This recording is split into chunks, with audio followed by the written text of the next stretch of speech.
Hi everyone and welcome back to Ultrarunner magazine. Today I've got a fantastic interview with the running legend John Kelly, all about his Barkley attempt this year. Unfortunately, the audio on my side of things was absolutely shocking, so I've deleted my side of my questions and put them in by words, but importantly John Kelly's answers were clear as day. So I hope you enjoy watching the video. Apologies for my audio and I look forward to seeing you on the next video. Thanks everyone.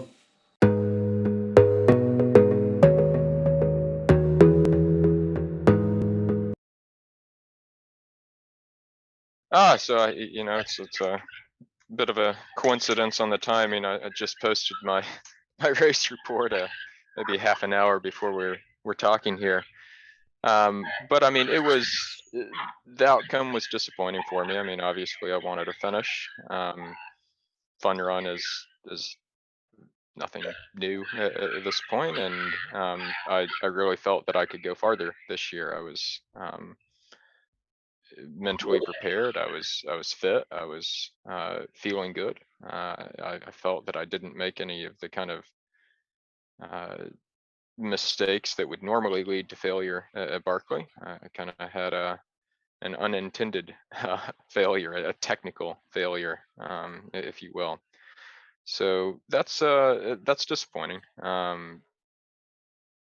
But at the same time, it was a great experience and one of the best that I've had out there. Even though it was cut short, I was relaxed. I was legitimately having fun. I was in good company. Didn't feel any pressure. Yet at the same time, I still had the motivation to finish. I still very much wanted to get it done. I had the necessary drive to do it. And that's a really difficult balancing act, and trying to have those two things where the motivation is there, but so is the fun and the lack of stress for it. Yeah, so I mean, I had that there for initially when I finished, and I didn't run it the following year. I crewed for a couple of people instead. Came back to it the next year to kind of see how I would do with the different perspective with a finish behind me. And it wasn't great. I didn't have the motivation that year, and so largely then I wanted to kind of redeem that, and I was thankful to find that this year leading up to it and in the race, I had that motivation, but I was still able to enjoy it.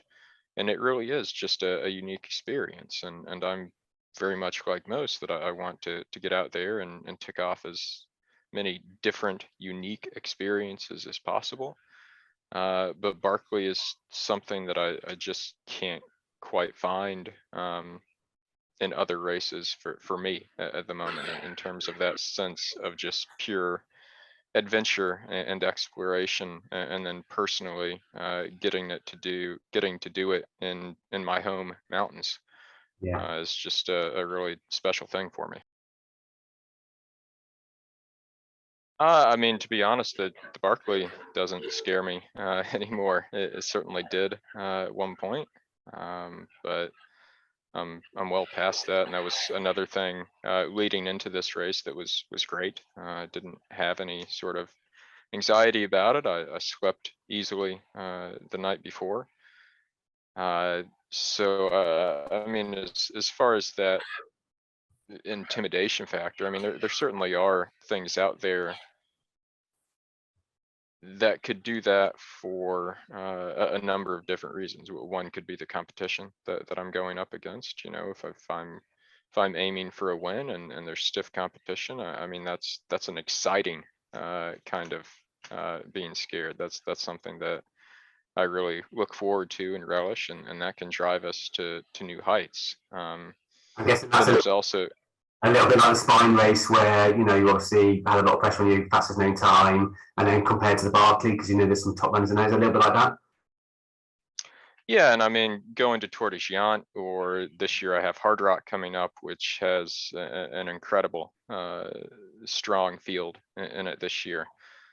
Uh, and going for some of the records and FKTs that I've done as well. So most of what I do is it has that large element of potential failure, and there can be a bit of an intimidation for that, but for the most part, I embrace that as something to just the other aspect that you could fear in terms of physical obstacles you have to face, and so for those you always want to ensure that you're experienced enough and prepared enough to take those on in a safe way. And so I think for a lot of people, things like the spine can definitely have a bit of that element of fear as well. Yeah.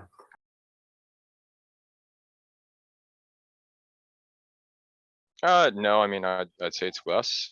I don't have to prove I can do it when I've already done it. Yeah. And so that's, I mean, that's a bit of a double-edged sword. It allows me to enjoy things more. It also means I might not fully push myself to the edge quite as much, but if it were the only thing that I was doing, like it once was, it was kind of the focus of my entire year, and everything hinged on that. Whereas at this point, I've got another crack at the Wainwrights coming up, and then I've got Hard Rock. These are two extremely difficult things where I want to perform at my best within the next 2 months. And so it can kind of reach a point where you have to make those trade-offs in your head of, I have done this. There's a small chance I could succeed again, but it's really going to hurt me at these other endeavors I have coming up. So the risk to reward ratio isn't quite the same when you've already finished, and the reward for a second finish isn't as high as it is for a first one. It's low key and relaxed, which is something that I love about it. It's been a bit difficult as the race director in recent years has made a very concerted effort uh, to try to keep that atmosphere alongside the increased visibility and exposure of the race. So moving the dates around to less predictable dates, and renting out the entire campground. I mean, the campground is quite small, and there's not room for people beyond the runners and their support crew. So sure, there's this increased visibility outside, but once you're in sort of that frozen head bubble each year, it's low key and relaxed, and everyone's there and enjoying themselves while at the same time focused on what's ahead. Yeah, so it's having teaming up with someone out there is incredibly useful. The year I finished, I was with Gary Robbins for four loops. This year I was with Carl Sappett for 2 loops. And I wish I had turned around and gone back out with him for a third. It's in general, you can kind of maybe on average move at a better pace if you're by yourself in terms of tending only to your own needs, um, taking care of water, your gear swaps whenever you need to. But the big thing is just disaster prevention. I mean, that's what kills a lot of Barclays, is just one single disaster. So for me this year, I lost my waist belt that had all my pages in it. For Carl on loop 4, he got a bit turned around and ended up wandering into a nearby community in the middle of the night. And so, if we had still been together, he would have probably kept me from losing my pages, or noticed sooner when I lost them, and I would have likely prevented him from wandering off into Peach Ross.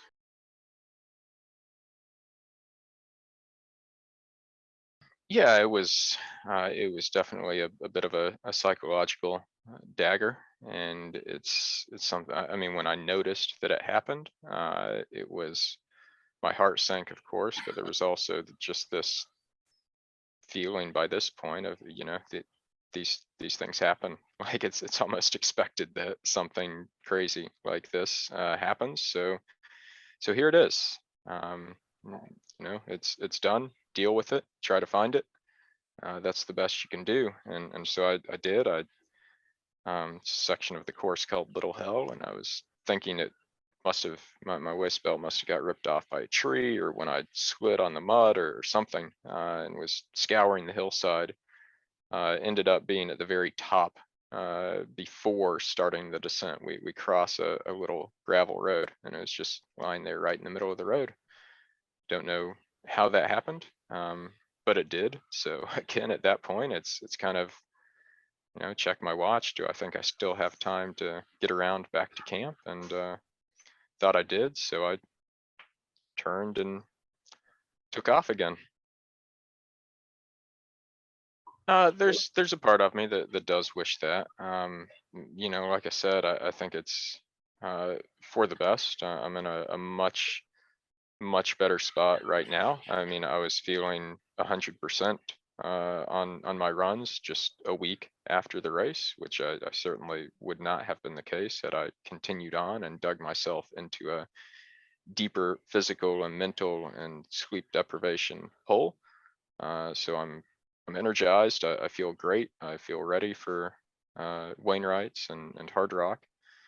But part of the whole premise of Barkley is that it's nearly impossible, but maybe not completely.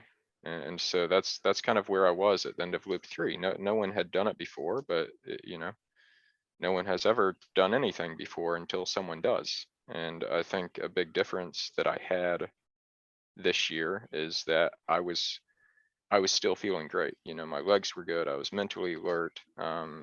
Whereas most of the time when people come in at that point in time from their third loop, it's probably because they've already started to slow down. They've already started to get fatigued, starting to feel the sleep deprivation. Whereas for me, it was, it was almost like I just been docked a time penalty. Like I just had a 3-hour time penalty added to me, but I was still moving well. So I think that maybe I would have been capable of moving fast enough to finish, but there would have been zero margin for error on navigation or on sleep deprivation. I probably couldn't have napped anymore the rest of the race, which I know would have been extremely difficult for me and not something that I probably could have done. But still, there was probably a chance, a tiny chance. I mean, we had a bit less daylight, but it wasn't a huge issue. It got cold on overnight, which that's something that can happen on the later race dates as well. So I wouldn't call that different really. But yeah, that first night it got wet and cold and windy, and really the conditions at Barkley, the problem isn't how extreme they are, it's how volatile they are. And so we're out there at night facing those conditions when 30 minutes before I was still hot and sweating and a bit dehydrated from the daytime. And so I mean, your ability to deal with those swings both physically and to have the proper kit on you to deal with them is quite difficult.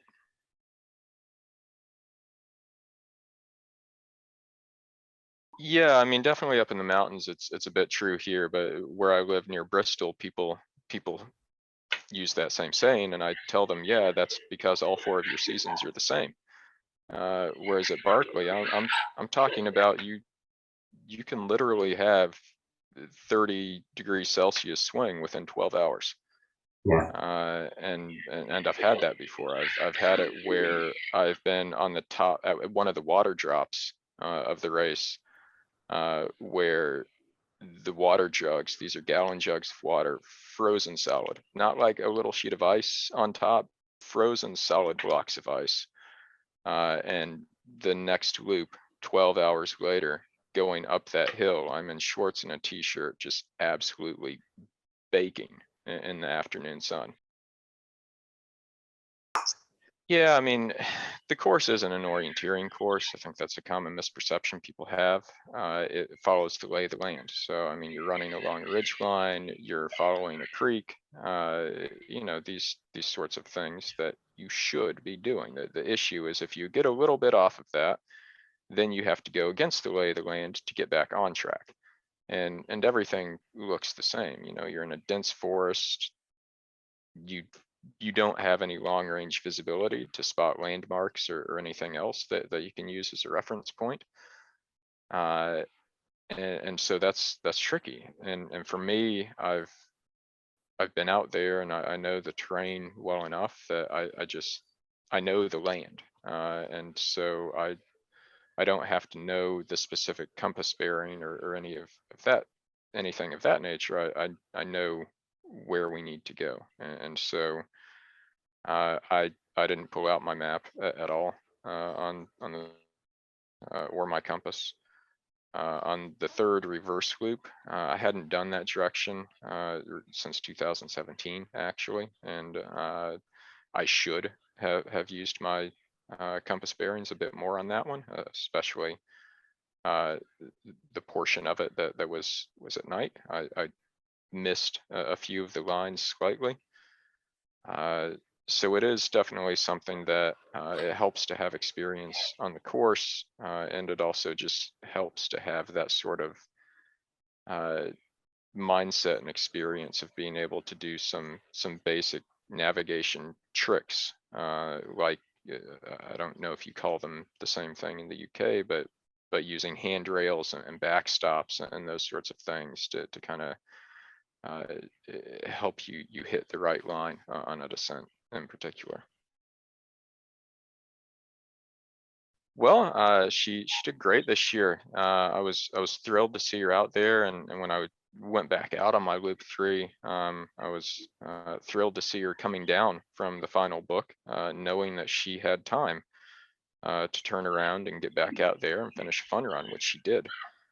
I think it's all the more impressive that she did most of it navigating on her own. She dealt with that second night weather the way that you would expect Jasmine or really anyone from Scotland to deal with that type of weather. So that was great to see. And she was also coming off having had COVID a few weeks before the race, and so started off a bit conservatively. So now that she's done it, she has that experience, I think can clean up a few of her navigational mistakes and maybe stick with the front runners a bit more at the beginning of the race. She's certainly got all the right ingredients, and being able to get a fun run on her first attempt is huge. Yeah, I think so. I wouldn't have said that before this year's race. But I mean, one factor is I am a bit angry at the outcome of this year and need to want to get some redemption for that. But then the other is again just this realization that, you know, I went out there and I did it and I had fun. It wasn't a stress or a burden on me or my family or really anything else. There wasn't a lot of extra time or energy put into training as there otherwise would be. So, you know, I look forward to being able to do that and enjoy the experience again, and hopefully, you know, have my wherever I keep my pages stapled or otherwise securely fastened to my person. Yeah, that's. I mean, that's I mean, there's a lot of, I think, words that everyone would expect out there. I can try to think of some different ones, but I mean, speaking of that, I would say unexpected would be at the top of the list. Unique. and maybe well-rounded or all-encompassing. And what I just mean by that one is you can't beat Barkley by being good at one thing.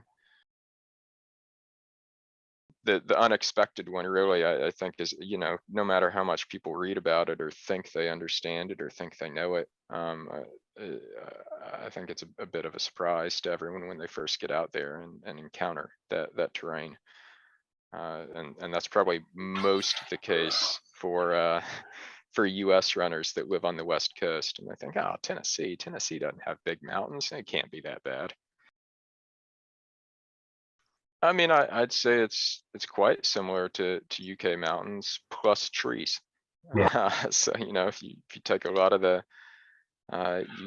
lakes or the highlands and you add a lot of trees and leaves and a few old mining shafts and whatnot on the ground, then it's fairly similar. And geologically speaking, I think actually, you know, when the Earth was one continent,